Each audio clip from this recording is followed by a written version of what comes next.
Hey everybody, it's Jason Blaha here, and it's time for part 2 of the Monday Q&A, so let's finish this up. First question. As you, I was very fat when I was younger and have a huge appetite. I struggle losing fat due to my insane appetite.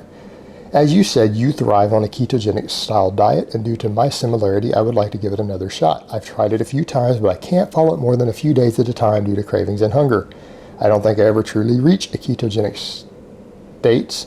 What would you recommend to get me through the first few weeks of a ketogenic diet? It should take you about 2 weeks to adapt to this. And that's your problem, is that you're giving up too early. What you need to do the first week or so to get keto adapted, stop worrying about tracking anything. If you're getting cravings, you need to get more salt and more fat in. So if that means bacon or dumping heavy cream and extra butter on everything or extra olive oil on your food, get more fat in to help fill you up and put you into ketosis quicker so it starts blunting your appetite. You're probably not going into ketosis because you're probably not eating enough fat. You're probably not eating enough calories to get used to being in ketosis. You'll adapt faster if you do it that way. It will speed up your adaptation to the process, and it will help some of the things like the headaches go away, the extra hunger you're getting, the cravings, if you do that. And what I would do is that first week or two, completely avoid all artificial sweeteners and anything to try to trigger that response and craving for sweetness in your diet. Avoid those sort of foods the first week or two just to help you with the cravings, and you'll adapt just fine. That's probably where you're messing up. So add more fat, more salt. Again, bacon's fantastic for that. All right, next question. Strength Theory says on his website, I don't know who that is, that beginner programs don't really put mass on you, but more about practicing the movement and improving neural efficiency. I don't quite agree with this. Is this true? I don't know the exact timeline in which he gave. The reality is, when you go on a strength training program as a beginner, you don't really gain muscle the first 4 to 6 weeks.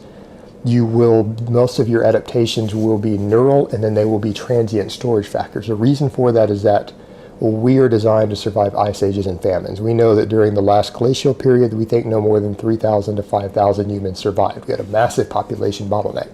Only people who could adapt metabolically were able to survive, and that part of that means that it limits muscle growth. It makes the body not want to gain muscle, which is very metabolically expensive to have, unless it needs it. So you need chronic effect. Your body will always use neural factors first, then transient storage factors second. And by transient storage factors, will give you the illusion of bigger muscles. It will make your muscles look more toned, which is a neurological thing, and they will get fuller by holding more glycogen and triglycerides. It will store more of what you eat into your muscle tissue so that they'll pump up more and then hold more water, but it's not actual tissue hypertrophy for the first 4 to 6 weeks. Now, once you've chronically added progressive overload and gotten stronger, and those neural gains start slowing down, the ability to hold extra glycogen and triglycerides is slowed down, and you keep adding additional stress, then your body will give in and go ahead and start putting muscle on you. And that can take anywhere between up to 4 to 6 weeks before that starts happening. But it doesn't mean your metabolism isn't going up. It doesn't mean you're not getting stronger. You're still setting this stage for additional muscle growth.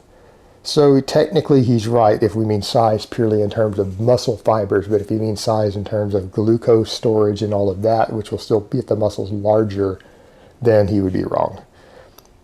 All right, next question.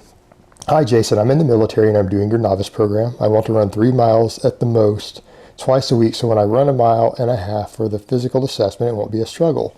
Will this hurt my gains? Thanks. No, you're not running far at all. So you're running, 6 miles tops per week is your only cardio. You're only training 3 days a week on the novice program. As long as sleep and nutrition are sufficient, I don't see any problem there. In fact, you need to keep your running up for the military.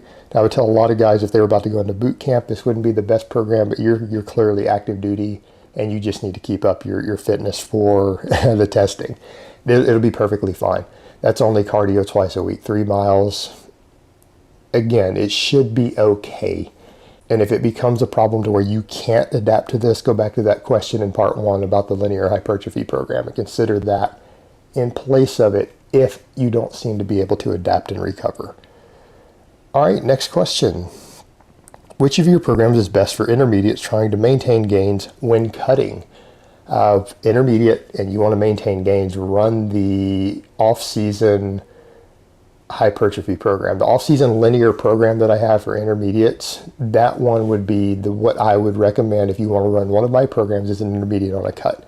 Just remember that you might not be able to be as aggressive with the weight increases, but I have that programmed into it. If you listen to the program and you read the article I have written on it, you'll know that I make adaptations to it for people who can't quite handle the progression rates on reducing the weight back down. So that would be my go-to for that. That would be ideal for you in that situation. All right, next question. Getting to the end of my novice gains on a 5x5 program, and I started feeling way more hamstring activation on my squats, which are high bar. Is this common? In this sense, would hamstring isolation exercises or GHR help out?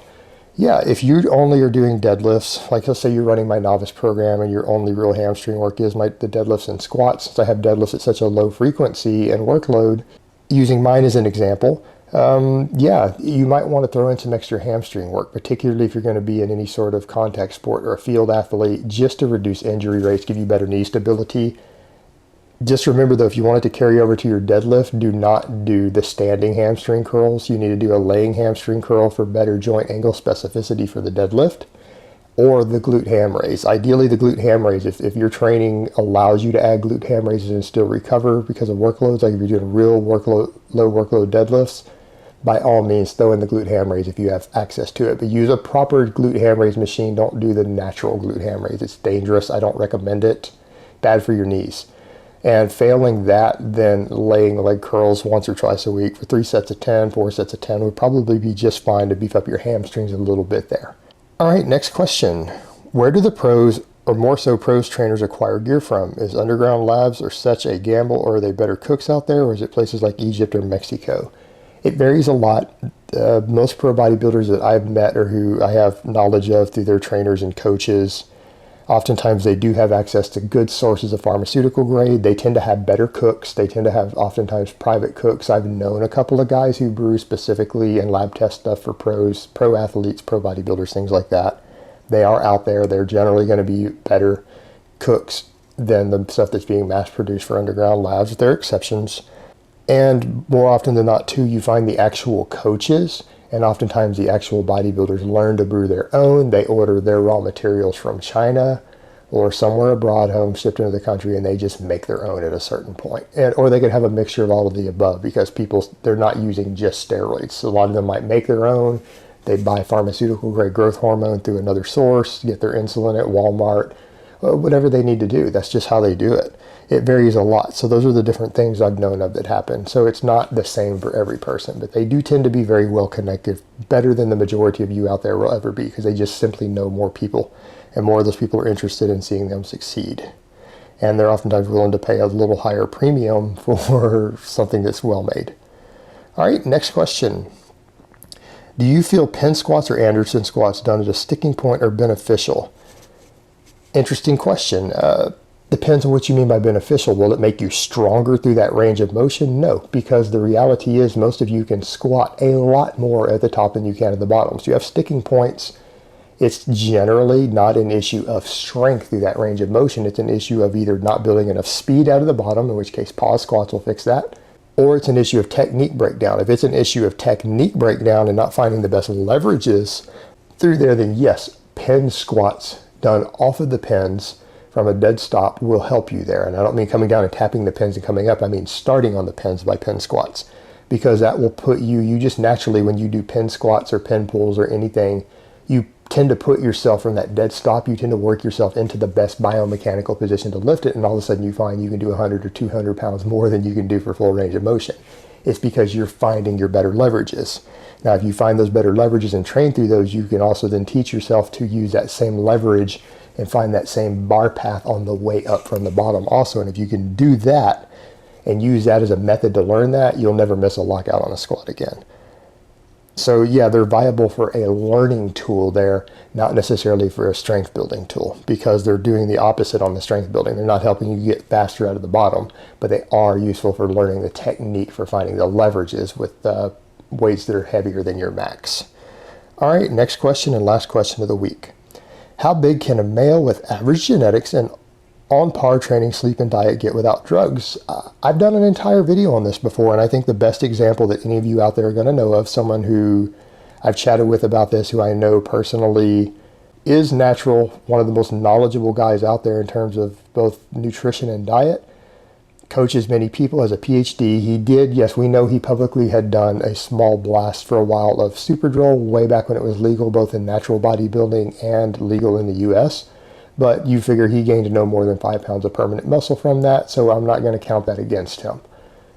I really believe he is legitimately natural, and again, his knowledge level and having trained over a decade consistently, I think, shows us what it is capable of a person to do who has average genetics, nothing special about them, but who does have the work ethic and the knowledge to get there. Would be Dr. Eric Helms. So check him out. I would say that that is a good benchmark for someone who doesn't have great genetics to shoot for in terms of size, muscularity, things like that, if they train for a decade or more and eat and train very, very well. So Eric Helms would be the only example I've ever used for that, and probably the only one I see myself using for a long time. And I think that that is a textbook example, and I think that's a benchmark that a drug-free bodybuilder should strive for.